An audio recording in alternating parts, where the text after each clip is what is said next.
On today's show, does the addition of Anthony Davis significantly improve Washington's defense, or is there still going to be work that needs to be done in terms of team defense? Ben Standig joins us today.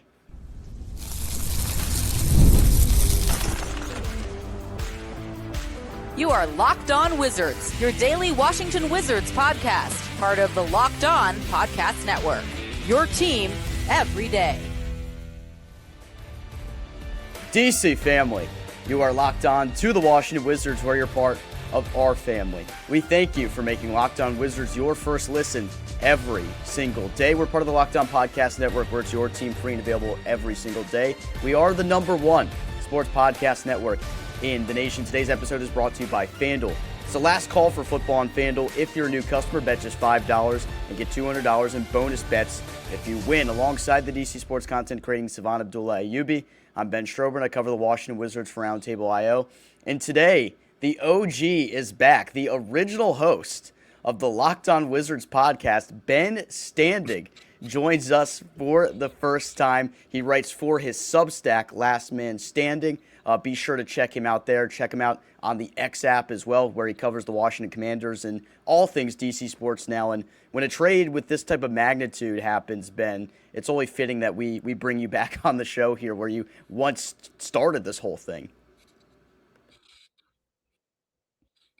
Yeah, no, I appreciate it. Like, seeing the setup that you guys have here. I mean, it was like back then. It was like rubbing. It was like the 2 tin cans with the string was what was going on here to try to get a podcast. Nothing remotely fancy like this. I remember like the first year I did it was the 2016-17 season, when they went from like, oh boy, just another middling situation to, oh wait, they win 49 games. Wait, are they going to actually make the conference final? Unfortunately, that was been the peak of Wizardsdom for the last umpteen years. That stretch, but it was a great fun to do it. And I don't know if these moves recently mean that kind of season is coming next year, but it is getting very exciting here to see what the Wizards are up to. All right, on today's show, we talk about Anthony Davis, the addition he brings to this team defensively, a team that is second worst in defensive rating in the NBA right now, just ahead of the Utah Jazz. We also will touch on how AD and Alex Sarr, what the spacing will look like on the floor offensively, and then we'll talk a little bit about some NBA draft prospects and the ridiculous tanking race that we're going to see in the NBA right here. Ben, first question for you. The addition of Anthony Davis, who's well regarded as one of the top two-way players in this league's history, especially over the past decade or so. I know health is obviously going to be the big caveat with the guy. He has had the inability to stay healthy really for the last couple years, for a lot of his career, if we're being honest. But there's no question that he brings a different dynamic defensively that Washington doesn't have right now, because you just have one big down there playing with Alex Sarr. Is this addition of Anthony Davis enough to actually make them competent defensively? Because they are one of the worst defenses ever as it stands right now. Well, I guess let me ask you this. I'm kind of under the assumption that he's probably not going to play this year, or if he does, it'll be very sparingly. So to me, we're talking about next year, and obviously we don't quite know what the roster will look like. What do you guys? I mean, are you guys viewing it as how he's going to play next year with this group, or like where they are next year? Definitely next year. All right. Well, so, obviously there's a lot of things that go into this, right? I mean, I'm still, been asking the question. I had Fred Katz from The Athletic on. I hosted on Team 980 the other day. And I was asking Fred, do you view that Anthony Davis is an asset that they may look to, they were just like, this is too good of a deal to pass on the asset. Let's bring the asset in and figure it out from there, whether he plays, whether we trade him, we'll see. Or is he truly okay, this is part of the group now to help us go forward with these younger players? I think that's still, to me, a little up in the air. But if we take it from the premise of, okay, he's been on board here, they obviously, I don't know what you guys think, but they gave up nothing to get Trey Young. And Anthony Davis was basically Corey Kispert and a late first for because obviously there's all the CJ McCombs and Chris Middletons, but those were pieces that were just moving through here anyway. They give up nothing to get these two guys. So even if the worst case scenario happens that they end up being expiring contracts at some point, or Anthony Davis always hurt, it's worth the risk. So let's just start with that premise. I think Anthony Davis and Sarr is an interesting combination. Like on the one hand, defensively, like you do have two guys that are, known rim protectors. Sarr certainly right now has the mobility to play out on the perimeter a little bit. I would imagine, I know Anthony Davis is one of those guys who doesn't like being the center, but I would imagine that defensively, he's got more bulk than Sarr, that he's the one who would go up against the Joel Embiids of the world, right? And Sarr might be able to play on the perimeter. Now, he's obviously not ideally, you don't want him out there all the time, but if you balance the minutes, maybe you can get them both to play a fair amount around the rim. Sarr, he's close. If he's not leading the league in blocks at this exact moment, he's close to it. He's been really good, but they need that extra body. They've been very thin up front. So I think it just obviously gives them a lot more rim protection. How that works in like the bigger moments when you have to have, like this, if they're playing the Celtics and like Jason Tatum is the 4, who's guarding that guy, right? I mean, that's in a big game. That's a question I don't think I can answer right now. But in terms of rim protection, they have it 48 minutes if they wanted, and it's not inconceivable that Sarr and Davis to a degree, but Sarr for sure can guard guys when they pull away from the rim. So I think that's fascinating, and you need that to have Trey Young, who is not exactly a defense first kind of a guy, to have that. If he's going to be a prominent role as well, then you need the help behind him. You've got those two guys, and then you've got a couple of younger guys on the wing who maybe can become like the Koulibaly in particular can become like a legit stopper. So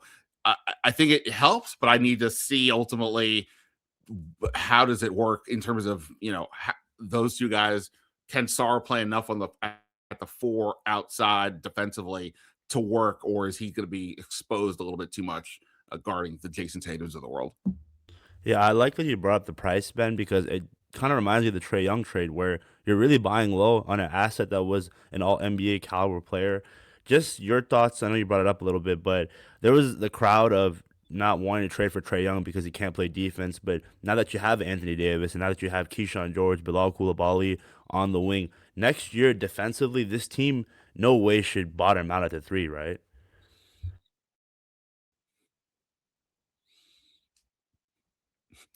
I mean, you would like to think they'll be better. And look, you can put me down for one of those people who was like the Trey Young trade. I was kind of confused, but my biggest confusion was like, well, wait, sort of again, like I just mentioned about Anthony Davis, is he an asset that you were like, we just think this is too good of a value for a guy who's been, all-star player, took a team to a conference final, highlights galore.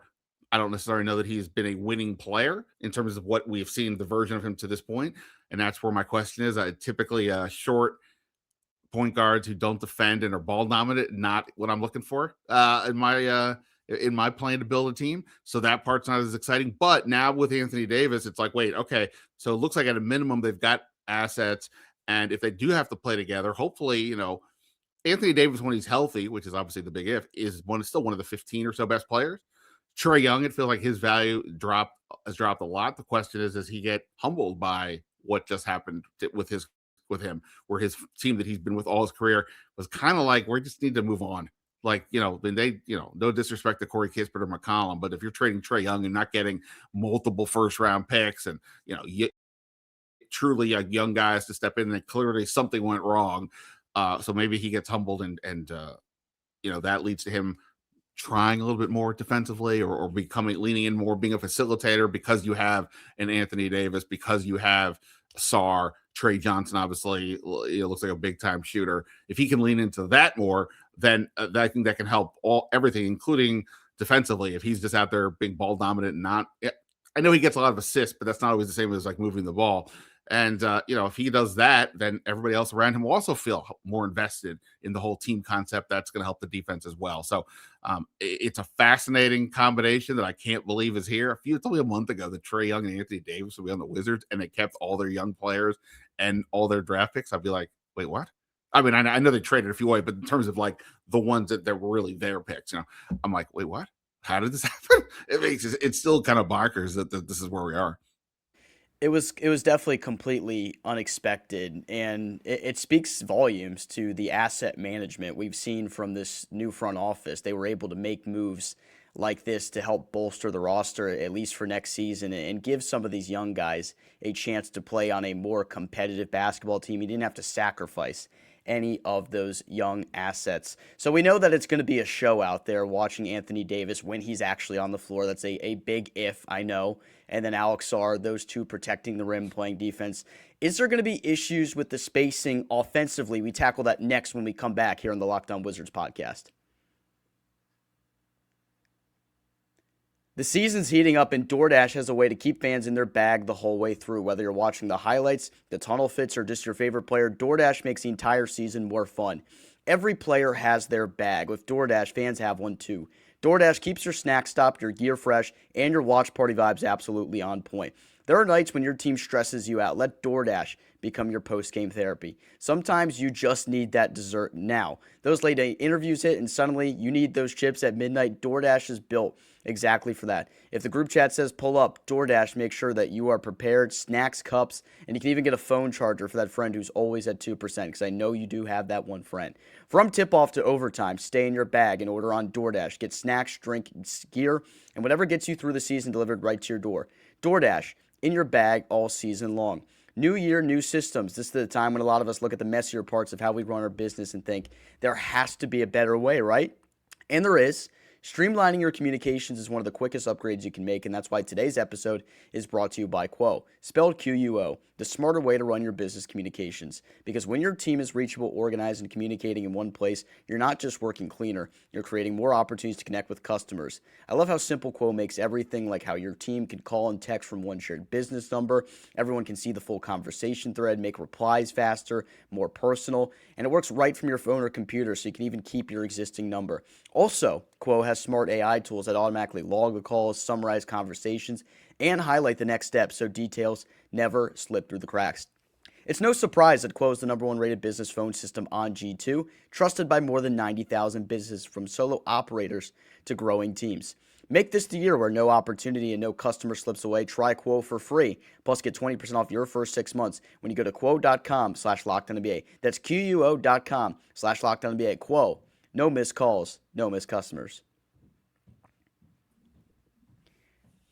We're joined by Ben Standig, host of the Last Man Standing Substack, where he podcasts and writes about Washington area sports, pretty specifically a lot about the Washington Commanders. That is his main beat, but this big-time trade has everybody in this town talking about the Wizards right now. Anthony Davis and Sarr, we've talked about what it'll look like defensively, but what does this look like offensively, Ben? We've seen Alex playing out of the short roll a lot this year. There's a reason he's top 10 in screen assists this year, because Washington loves to operate the offense out of the pick and roll, and obviously you get a point guard in Trey Young who's been very dominant playing in the pick and roll throughout his career. Is this going to change the dynamic that we see in terms of spacing? Because I think Anthony Davis is a guy that you'd like to see what his fit looks like in the pick and roll, because these are two players where, you know, both of them kind of have some ability to stretch the floor, but it's a little bit more uncertain with a guy like Sarr right now who has some game from the outside, but it's a little bit too early to tell where it is. We know Davis is going to be a guy that lives around the rim. So how do you see the spacing working out with these two guys when they're on the floor together?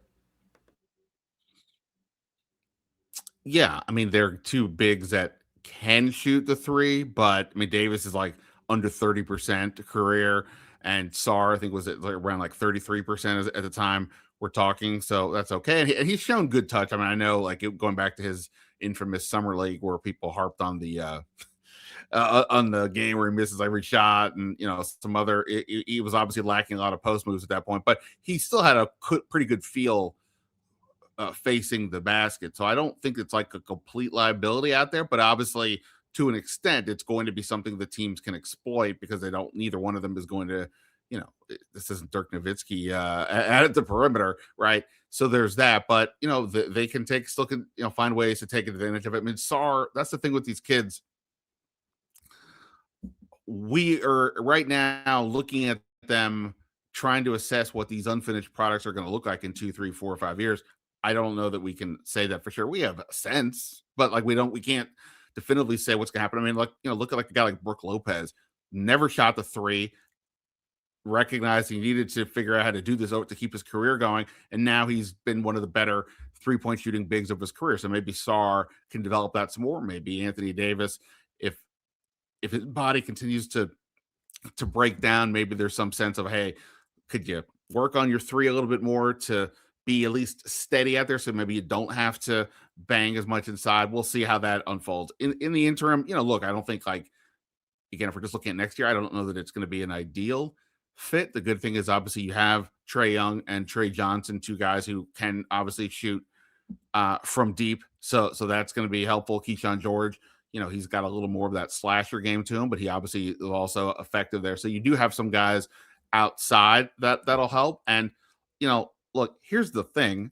The big caveat to everything we're discussing right now is what's going to happen in the lottery here coming up in a few months. If the Wizards get lottery lucky and finish at least top 3, I know that the main, Peterson and Bonsa and Boozer, they all have sort of different skill sets and that could fit in different ways, but that's on some level still the most interesting part.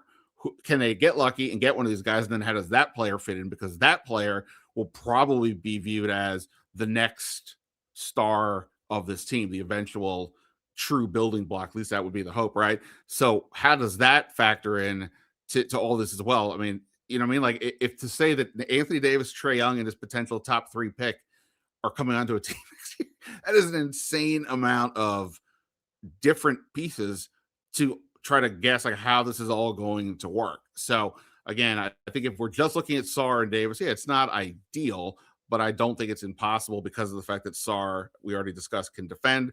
Perimeter guys, I think he's got a decent enough shot that it's not crazy to think he could get the 35% from 3. And again, that if you get to there, that's a pretty reasonable number.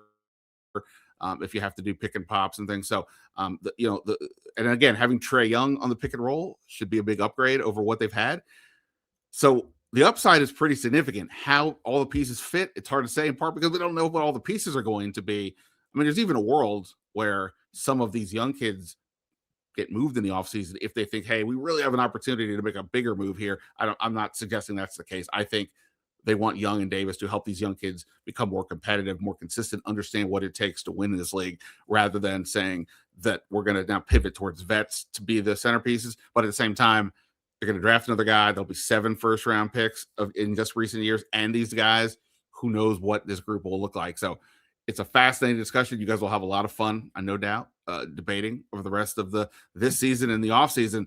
But yeah, it's I don't know. It's hard to tell. I mean, also look, what do they change their systems, right? Even like, does Brian keep running the same stuff that he's been doing when this team has not been competitive, or does it now change to something different because of the fact that you have these guys who are all-star level players and these kids are developing? It's going to be really interesting to watch.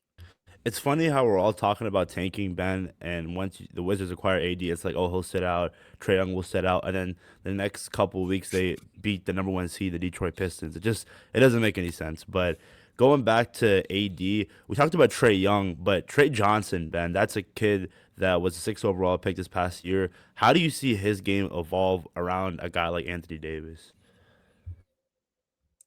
Yeah, I mean, you have to have a guy who can not only shoot from deep, is comfortable playing off the ball, is confident to get those shots up. I mean, basically, I'm describing young Bradley Beal. Bradley Beal, I thought, was going to be able to play for years and years in this league, and he was going to be a better fit with almost anybody they brought in, even more than John Wall, because he was not a ball-dominant player, confident guy, could knock down threes. Unfortunately, beyond the injuries, one of the things that changed was he at some point decided he wanted to be the quote unquote guy. And the way the guy is defined in the NBA often is who gets the ball at the end of quarters, halves, games, etc. And that's really not where Beal's comfort zone is with the dribble. And that, I think, kind of changed his mentality, I don't think, for the better. And then, of course, obviously with John Wall getting hurt, he did have to take on more responsibility anyway. Here, as it stands now, Trey Johnson can do the thing that Trey Johnson does well, and that's shoot from, 25 feet, do it confidently, have a good feel for the game. I mean, he's 19 freaking years old and just looks to be very comfortable out there playing with these, professionals, these grown men. So I think, to have that guy out there, that if the defense lays off because they're either going to double the post or they, Trey Young is hot and they want to look at him. Cool. go do that. Take the guy off of Trey Johnson and let him cook from the perimeter. And again, because he at this point is not a ball dominant guy, I wouldn't say. I think it fits really well with any of these scenarios. It's just a matter of, how does he continue to develop? You can't, as we're all projecting how these guys are going to be. If he continues to have the trajectory we think, we're looking at a guy who, they can't all make the All-Star game, but a guy who could potentially be in that conversation and be considered one of the top perimeter shooters in the league. He's probably already one of them, but first year can't really say that yet, but it looks great to me. And again, you have to have shooters when you have the bigs inside and you have a guy like Trey Young who's going to get attention. Who's getting the ball on the kick out? I mean, if you go back and look at like some of the years where, whether it's the Wizards or other teams struggled, you guys are, I assume you guys remember still the Golden State Cleveland series where the Cavs came back to win. Everybody always talks about Draymond getting suspended and how that really shifted the series. True. Harrison Barnes was the guy that the ball always done up, but could not make a freaking shot to save his life. Golden State really lost because he could not make a shot. That's what's going to be interesting with Trey Johnson. Can he make those shots in the big games when the Wizards start playing them? I think the answer is yes.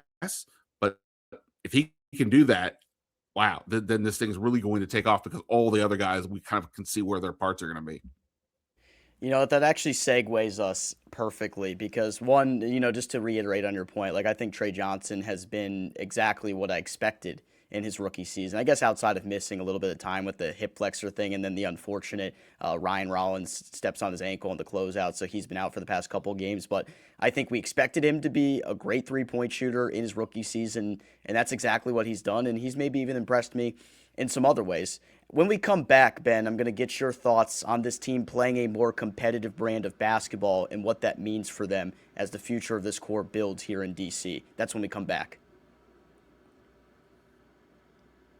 It's the last call for football on FanDuel. One final Sunday, one last kickoff, the final chance to get in on the action before the NFL season officially comes to a close.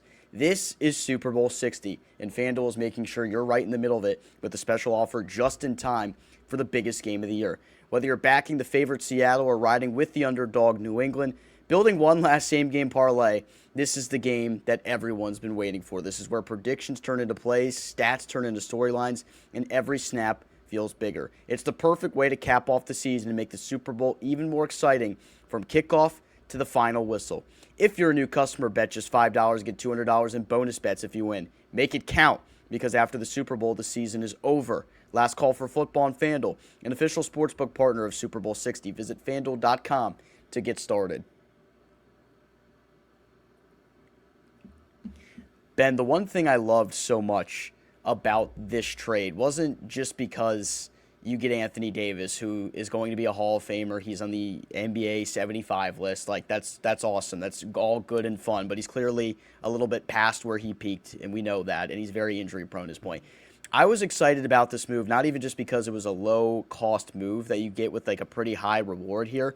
I'm excited to see these young players, which I think they've now doubled down on this draft and development process because they kept all these young assets for the time being, to see them play in a real competitive basketball environment, because they had some moments this year with C.J. McCollum and Chris Middleton where you were competitive. You had a 12-game stretch where you won 7 games, but ultimately this team was pretty non-competitive through a lot of the season, and they've made some strides, I will admit that, but there's no expectation right now for them to win. I'm looking forward to seeing how these young guys will kind of mold themselves when there are real expectations to try to win some games here. What do you think playing in a more competitive state does for these guys in terms of like developing their personalities as basketball players?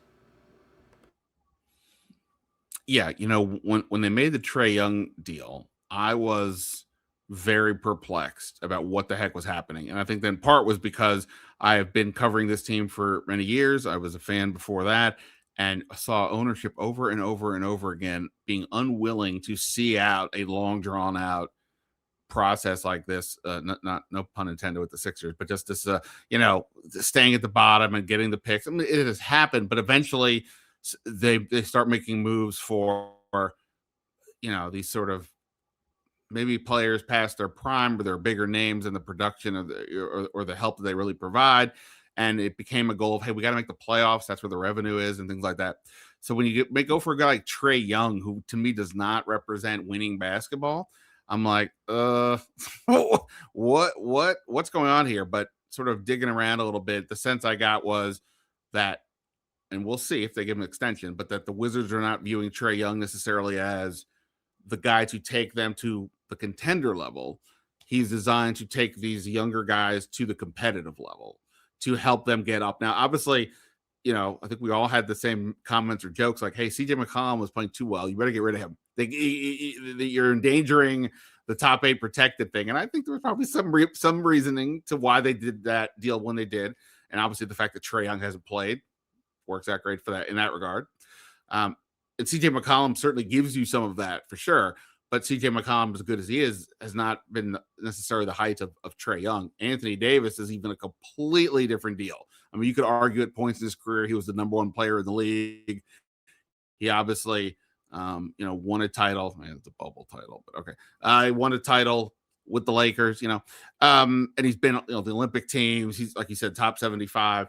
So these guys at a minimum, I think, are here to help the younger guys become more competitive. I mean, look, how many times have they had games this year where they were up 10, 12 points in the first half and you see the lead disappear? It is not just enough in any sport to get an early lead. Can you sustain it? Can you make the plays that you need to make down the stretch? And look, maybe we should expect more just because they're 19, 20 years old that, they play basketball. Like if they were watching them on the college level, we would say, hey, don't you have to close out these games? Of course, they're playing here against adults, so that makes it very different. But that's the next thing. We now see what Alex Sarr can do. We see what Keyshawn George can do. If they keep this up, that's great, but you got to still win the games, right? So I think having Young and Davis is going to do a lot for them being exposed to more competitive games, where I think next year, and I think it's been kind of made clear, like their goal next year is probably going to be that play-in game 8 seed range.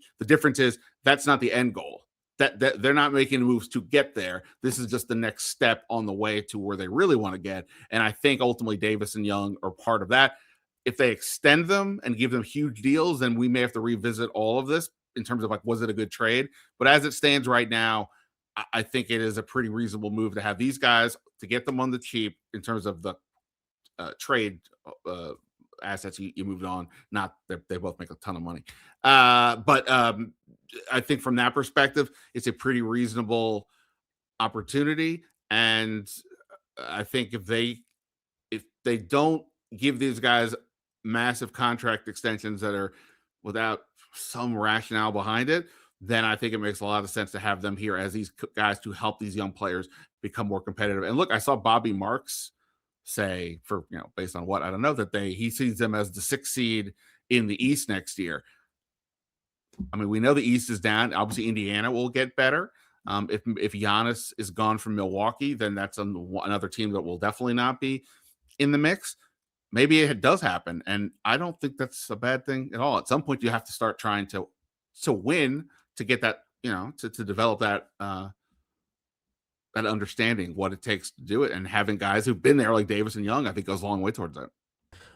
We're talking about the draft coming up, Ben. Who's your number 1 guy? Because day by day, it seems like it's going to be Peterson, DeBonza, and Boozer in that order.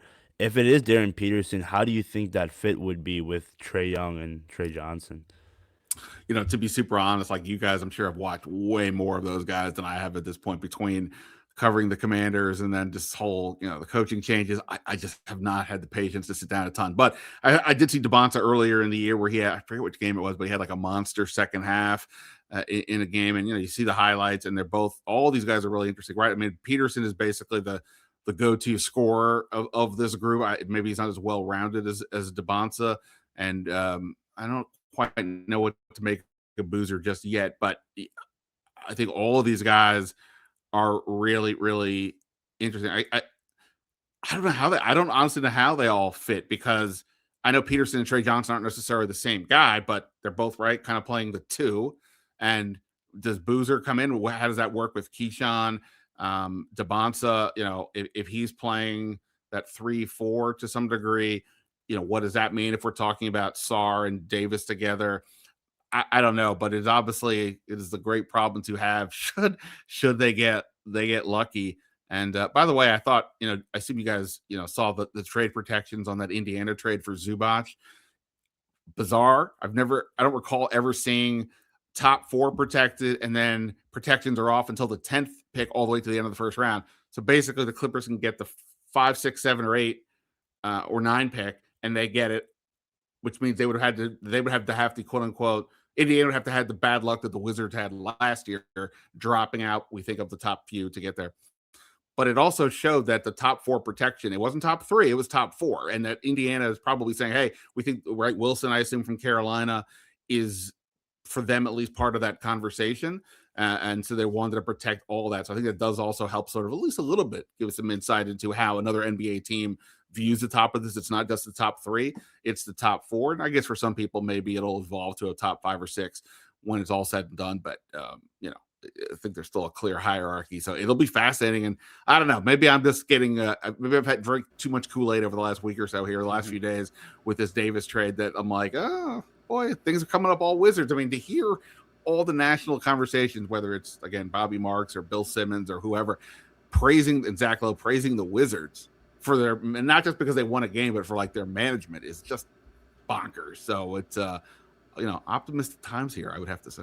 It's definitely unheard of, and it's been interesting to have so many people that I'm friends with that are fans of the DC area sports teams, but haven't particularly cared about the Wizards too much over the last couple of years that have now actually taken interest. They're like, hey, man, like, where can I listen to your podcast? I'm like, I've been doing this for like 9 months now, and you didn't even know where it was. So that just shows you that you didn't have any interest in the Wizards until now. Just real quick, my thoughts on the Zubac trade that you were talking about there. It's crazy because it seems to me like Indiana's really going to roll the dice, because if they do indeed bottom out enough to get to the top odds at the number 1 pick or the worst record in the league, which seems like it's going to be hard to do with how bad Sacramento is, it's almost a coin flip whether or not they will convey that pick to Los Angeles, because you only have a 52% chance of staying in the top 4, even if you finish with the first odds or whatever in the tank standing. So it is wild to think about. But Ben, we know you're busy. We know you got to get on Kevin Sheehan here in a little bit. So we're going to let you go. We appreciate you joining us today. Yeah, Noah, thanks for having me. Thanks for letting me come back in to hang out with the Locked On Wizards group. And, I'm excited for you guys because I know it has sucked a lot to have to constantly talk about another loss. When's this going to turn around? Like you said, I know people in my life who are like, the Wizards. I mean, I had something about Commanders. I had people for years say to me, dude, I don't read your articles. Like my best friends, I don't read your articles. I can't deal with it. I'm like, cool. Thanks. Appreciate it. And now they're, after the 2024 season, got back on board. And I think for you guys, it's probably going to be the same thing sooner than later here, especially if Anthony Davis and Trey Young work out, whatever that means, and they get lucky in the lottery. I'm happy for you guys. You can have some more fun stuff to talk about. Thank you, man. Well, you were the pioneer that helped get this whole thing started, so we definitely appreciate you for that. If you want to check out Ben's work on his Substack, be sure to check him out, the Last Man Standig Substack, where he podcasts, writes about the Commanders. Now the Wizards evidently will get some attention as well from him with everything going on in DC sports. So that'll do it for today's episode of Locked On Wizards. We want to thank everyone for making Locked On Wizards your first listen every single day. If you're on YouTube, we send you to the first ever 24/7 NBA stream here on the Locked On Podcast Network. For your second listen, check out Locked On NBA Game Night on the audio version. For our guest today, Ben Standig, my co-host Abdullah Ayubi, I'm Ben Strober, DC Family. We sign off.